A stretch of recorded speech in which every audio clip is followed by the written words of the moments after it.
Hello friends, welcome to Creative Medicine. In this lecture, we will learn about. Hello friends, let us now learn the list of contraindications of beta blockers. Contraindications of beta blockers include decompensated congestive cardiac failure. Beta blockers can be used in chronic heart failure, but in decompensated congestive heart failure, beta blockers are contraindicated. They are contraindicated in COPD, asthma because beta blockers will cause bronchoconstriction.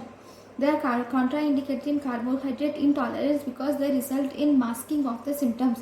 They are contraindicated in atherosclerosis.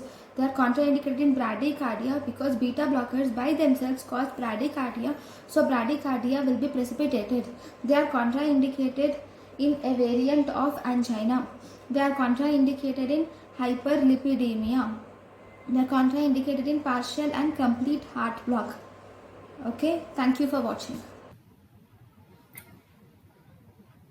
Thank you and thank you for watching.